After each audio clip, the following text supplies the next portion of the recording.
What's up, guys? This is Nick from P2W Fantasy. So I had this idea to make a compilation video of things learned in 2020 when it comes to fantasy. We're constantly learning when it comes to the fantasy world, whether it's learning about drafting or trading, analyzing players, learning as content producers, you name it. You need to be open to learning, reflecting and adjusting, and that comes down to anything in life, so especially with fantasy. So in this video I called some great people within the fantasy community to share something they learned this past year, and I thought it was a great idea to get thoughts from various people that I personally respect, and people I'm sure you'll like to hear from as well. So here we go with that. What's up, everybody? It's Commissioner Breeze, the man behind hashtag Let's Talk About It. Just wanted to stop by to share something that I learned from 2020, trading in particular. More so than ever, 2020 was a year where there was a lot of uncertainty dealing with COVID and stuff like that. So it made trading all the more important. And when I tell you timing is everything, timing is really everything. So if you get that feeling, you're ready to move on for a player, just do it. The moment you have any doubt, you already lost the trade once you made it. So moving forward, when it comes to trading, if you got a feeling about a player doing really well as the season progresses, just go out there and see what happens, because at the end of the day, we can't see the future, but we can always project to see what we think has to be the future. And that's all I got. There's going to come a time at some point where you feel a little discouraged, kind of feel like you're hitting that wall. And I think it's important to have people close to you, that you're in this with, that are constantly pushing you to take that next step, and when you find yourself in a lull, they're there to kind of drag you out of it and kind of keep you motivated. The best thing I could say is to find people that do that for you, and, talk to them daily. I talk to several individuals on a daily basis through this, and it's what keeps me motivated to keep going and keep pushing myself further and further and improving my process in it year in and year out. Hey guys, this is Dave with DynastyDorks.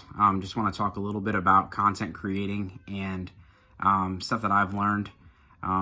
It's always important to be yourself and be someone that you want to follow.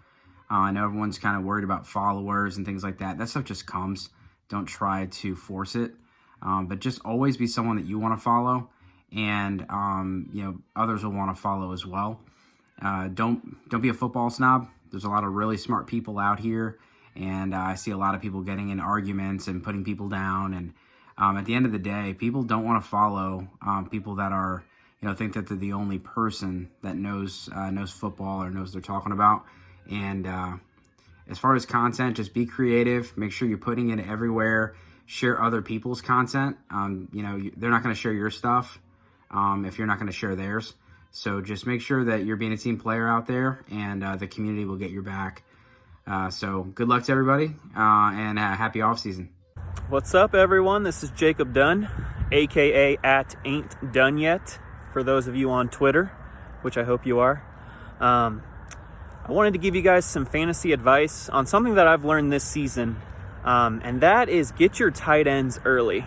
Oh my goodness. I used to pride myself on hitting a tight end stream every week, and I don't think I hit on a single tight end stream. I maybe got lucky once or twice, but man, I was so jealous of all the teams I had: Travis Kelce, Darren Waller, and George Kittle. Of course, I wasn't jealous when Kittle was injured, of course, but my goodness, you need to lock up that tight end in the first, second, or third round. Go get Kelce in the first, go get Kittle in the second, go get Waller in the third. I used to be a huge proponent of RB, no matter what. But get your tight ends early. Just lock it up and dominate. Enjoy. Oh, so beautiful. Oh, hey, I didn't see you there. Just polishing off this old thing. I'm Dynasty Coach A and Nick from P2W asked me to make a video about, anything that I learned this year, whether as an analyst or a player. And, on the analyst side of things, it was definitely an eye-opener, doing multiple pods a week, multiple articles a week, having a website to run, doing all that. I mean, it's definitely a grind. I love every second of it, but I now understand when people talk about on their podcast, that they're starting to get a little burnt out and stuff like that. It makes sense towards the end of the year. I can definitely see that. But then as a player, FF Spaceman's database was such a huge deal for me. It was an eye-opener. I've always been an analytics-based player, and so I've always used numbers, but I didn't even necessarily realize like how much deeper you can go into the numbers, and definitely something that I would check out if you haven't already. But that's my piece. What's up, everybody? This is DuBois_22 from Hammercast.com. One tip that I can give you guys when you're coming into draft season, and especially with startups happening and from last year's experiences from seeing people, is don't worry about ADP. Just grab guys that you think you can build around. It's too easy to grab a guy that, that's supposed to be the right pick. And a lot of time, these draft positions, it will give you a framework, but don't just think that's the way to go. One way I can say this is make sure you have tiers of players, guys that you think fit in the same tiers rather than ADP. Rankings are great, but tiers are better. So if you see a tier break coming, grab a guy, because you never know in the next 2 rounds where that tier break is going to be. So biggest thing is build the team you want. Don't focus on ADP. Focus on tiers and where the value is, and just guys you want to root for. And you can build a team however you want. So don't constrain yourself to ADP. What up? It's your boy LQReal Fantasy here, and Nick, this is a great idea. So what have I learned this year? The 2020 season is over officially. Fantasy football is no longer, so therefore, what have I learned? What I learned about myself when I go out and put fire content only, I learned that I need to just be more confident in my research and be more confident in my content in general. I need to just full send everything. So I definitely like that I have the ability to be myself and actually draw people that actually like what I say and like how I do things. They like how my videos are edited, etc. Whatever it is that they like me for, I'm glad I can be myself. I'm not trying to be somebody that I'm not. So the most important thing about doing this, about putting out content, if it's writing or even if it's video form, is just be yourself in your writing, be yourself in the video. You know what I mean? So I definitely think, I got big plans for 2021. I definitely learned a lot about myself, getting that confidence of just wanting to just put out content over and over, because there's times where I got videos in the vault right now that I didn't put out because I wasn't confident of like what I was talking about. So no more of that. 2021, I'm full sending everything, and it's going to be great. What's up, guys? DMM from the Triple Play Fantasy Shows, and I wanted to send this video over to Nick, just asking me what this whole fantasy year has meant to me. And honestly, it's been one of the best years of my life. I've just learned content creating, how fun it is, how exciting it is, how much you can kind of just lay out all the fun stuff that you love to bring to fantasy and lay it out there for everybody to see. It's a grind, though. One of the things that I've learned is how much you have to really put your heart and soul into everything you do, and people will notice. And I've been blessed to be a part of the best community on Twitter, in the fantasy sports community. It's been absolutely awesome. It's been making the best of a crappy year, and I love the grind. I love doing what I'm doing, and I'm hopeful this can turn into something one day, and I'm hopeful to do it growing together with the people that I like to call friends. So this has been an awesome ride. I'm looking forward to have it continue for years to come. Hey fam, this is Paul from Paulie Sleepers. Shout out to the Undroppables, shout out to Play to Win Fantasy. So the question that was posed was, what did Dynasty coaches learn last year? What should they learn? And I could talk about this for 2 hours, but I'll try to make it just a few minutes. I think what people need to learn is what I say in a DM, what the hive mind says in a poll, makes no difference whatsoever. A trade is only good if your trade partner is down. So people need to worry less about who says what is it won't be a bad trade. So I guess my point is, trading for values is not today's value. It's what's the future value of a player? What's their future prediction? Is this person on the decline? Is he on the ascent? How much do you like the player? That's all that really matters, is how much you like the player and what your trade partner thinks. So get to spending more time talking to your leagues, looking at other teams in your leagues and what their holes are, what they might be missing, so trades make more sense. And that's all that really matters, guys. What I say and what the hive mind says doesn't matter at all. Good luck in 2021. Talk to you soon. Hey guys, what's going on? It's your boy Runways Robbie, aka the Admiral. It's your boy Robbie J of the Runways Fantasy Network. First, big shout out to Nick of P2W Fantasy for getting us all together for this compilation project. Just going to break down a few things and reflect on 2020, some things that I learned. First up, when it comes to drafting, if you have a strategy and that works for you, go with that. Go with that. Whether it's 0 RB, RB heavy, whatever it is that you do, late QB, like whatever it is that you do early QB, stick with that. Do you. One of the things I learned analyzing players, definitely be open-minded. Just because a player has a bad game or a bad week, that doesn't dictate their whole entire season. So, constantly watch film. Stats are cool. Stats do play a part, but film is bar none going to give you the edge over your competition. And finally, the last thing that I wanted to talk about, very important, near and dear to my heart, is content creating. For all of you guys out there, I get this question a lot. Like, how did you grow your YouTube channel, or how did you grow your podcast to be so big? It's authenticity. It's just being genuine. I'm genuine when I'm on the camera. The same person that you see on camera is the same person that you see off camera. I don't hide. I don't sugarcoat anything.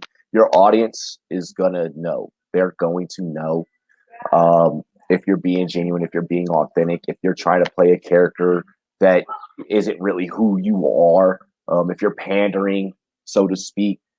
Just be yourself. That is the best thing that you can do.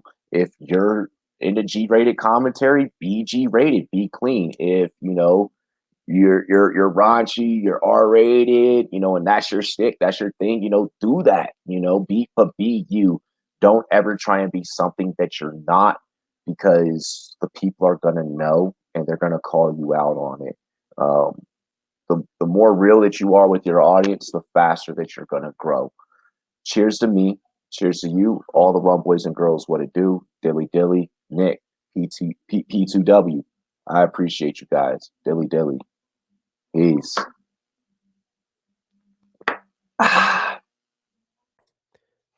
Hello, I'm FF_Spaceman Dave Wright. I'm a writer for DLF and co-host of the Tale 2 Rivals and Rookie Fever podcasts. First off, I really appreciate Nick for asking me to do this video for P2W Fantasy about something I learned in 2020. There are a lot of ways I felt I could go with this video because I learned a ton this year.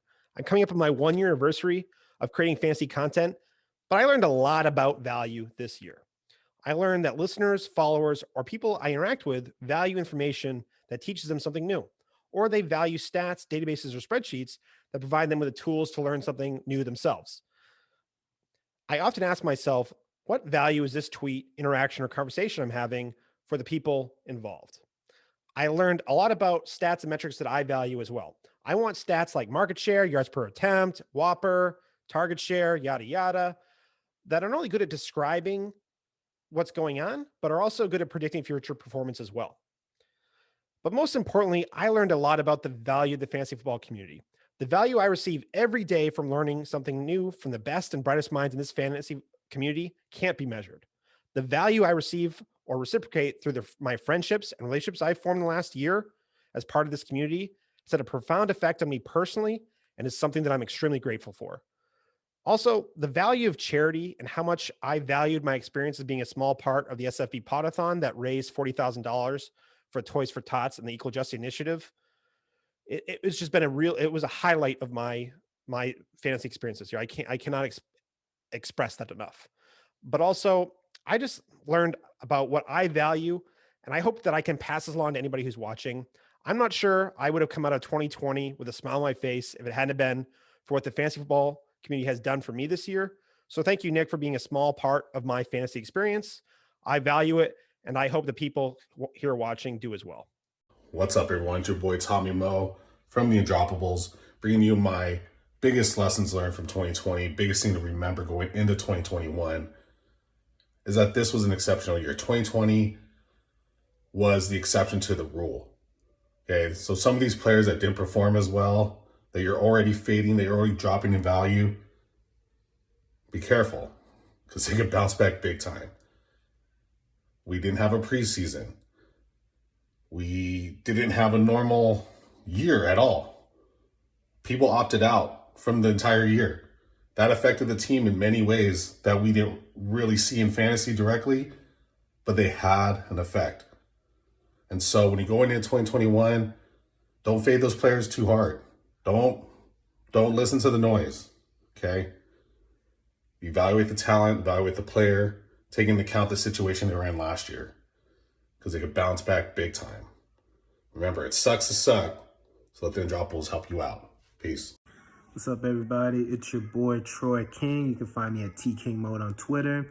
And my biggest reflection from the 2020 season, I'm going to talk about trading.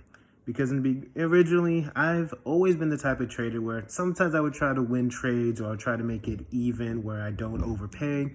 But now, all I really care about is getting the players that I want. Because I believe that if I get the players or the assets that I want, then it's going to ultimately pay dividends. So if I have to overpay slightly, it's okay. Like, I don't have to beat myself up for it. So that's been my biggest thing, is not worrying so much, because you used to be focused on winning championship, winning leagues, not necessarily winning trades. So I believe that's a really guiding principle for not myself, it's for everybody. So take that. Y'all have a good one. Peace. Hey, this is Wes Easley at Loafing It on Twitter. You can also follow the show at FI Today with a little underscore. Nick with P2W Fantasy wanted me to put together something about what I've learned in this fantasy community this very first year. One of the things I've learned is that time zones are cool, but they're not your friend when you're trying to do a podcast. The other thing I've learned is that you can be bold with your takes. Just don't take too many victory laps, because those times when you're wrong, it doesn't feel so good if other people victory lap on you. Also, one thing I've learned: the fantasy community is very powerful together. We have one big voice, and whenever we donate to charity or whenever we do things good for other people, that's always something that is great and spectacular about this community, and I thank you so much for allowing me to be a part of it.